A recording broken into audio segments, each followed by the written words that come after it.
folks, I'm Tom Vasel and welcome back to my Best of Publishers series. And today we're taking a look at 2F-Spiele. Now 2F-Spiele is run by Friedemann Friese. Not all the games in it are his designs, but most of them are.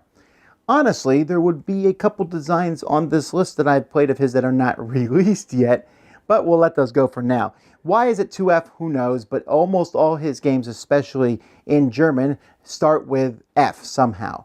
So, for example, Fearsome Floors was an English translation where they changed both words, but the original one was also two Fs. And so sometimes a game has come over where the original name was started with F in German, but did not in English.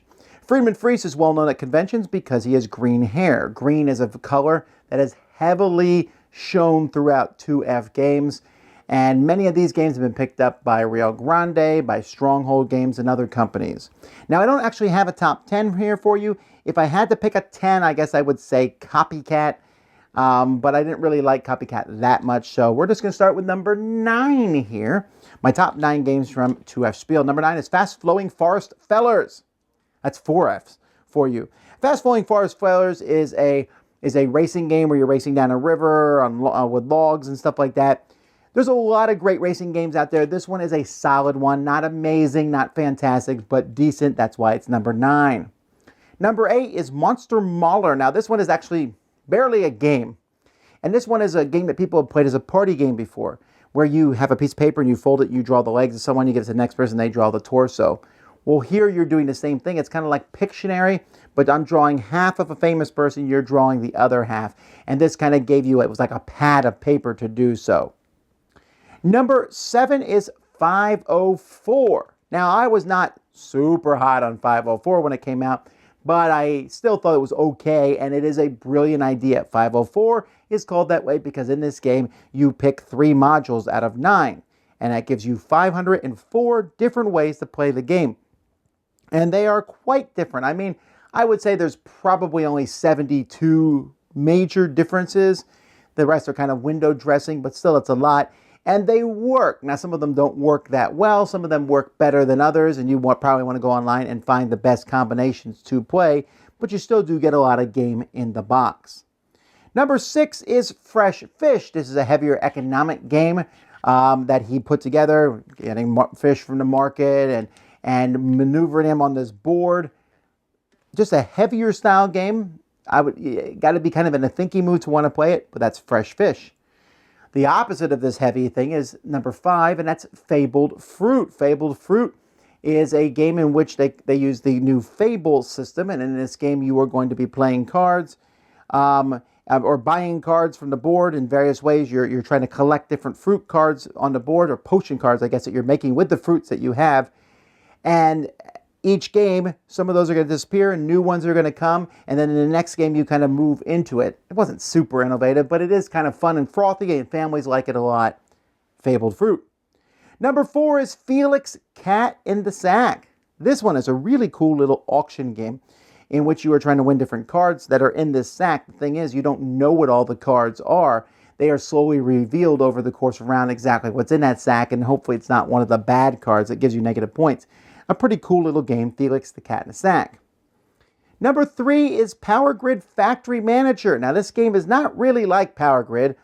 It's unfortunate its name, but Power Grid Factory Manager, in this you are running a factory here and trying to get different things in there, hiding what actions you're going to pick behind a board. A nice little economic game that has kind of sadly faded away. I wish they maybe had named it something else. Number 2 is Fearsome Floors. Fearsome Floors is a monster running game. Boy, I think this game is fun. It's kind of a silly monster style game where for some reason you and everyone else is trapped in this monster's dungeon and you're all trying to run out. The monster's chasing you down, but he follows pre-programmed movement, so he's going to go towards the person closest to him and just keep coming after them as fast as he can. And so he's going there, and what you're trying to do is you're trying to make sure someone else is in between you and the monster, or at least they're closer to you, or hide behind the poles and use the puddles of blood that are in this game to slide across. It's silly fun, Fearsome Floors. And the best game from 2F-Spiele, which was, I think, Funkenschlag when it first came out, but they've changed the name to Power Grid. Power Grid, easily the best game that has ever come out of this company. It is a fantastic design about running power to America or to Germany or to then, after the different expansions came out, to I think 10 different other areas of the world. You need to get resources and power plants and clean power plants or garbage or coal or oil or uranium running these power plants. And then there was a deluxe version which added different kinds of power in. But essentially they all work the same way, with an auction in the game, with spreading out on the board. Really great game. It's one of those heavier Euro games that appeals to people like me who don't normally play that style game, to people who aren't necessarily sometimes, I mean, like in our group, me, Sam, Z, we all tend to like this game, and we don't normally cross on this style game, but it hits a lot of beats for everybody. Very well designed. Only 9, but they've made many other games. I'm sure some of you have choices and you're like, why didn't you mention this? Well, go ahead and mention those in the comments. Let me know what I've missed. Until next time, I'm Tom Vasel, and this has been Best of 2F-Spiele. Thanks so much for watching the Dice Tower videos. Find more great videos and reviews, as well as our top-rated audio podcast at Dicetower.com. You can also find other great shows at Dicetowernetwork.com. I'm Eric Summerer, and you've been watching The Dice Tower. The Dice Tower is sponsored by Cool Stuff Inc., where you can find great games for great prices. Cool stuff in stock. Check them out at CoolStuffInc.com.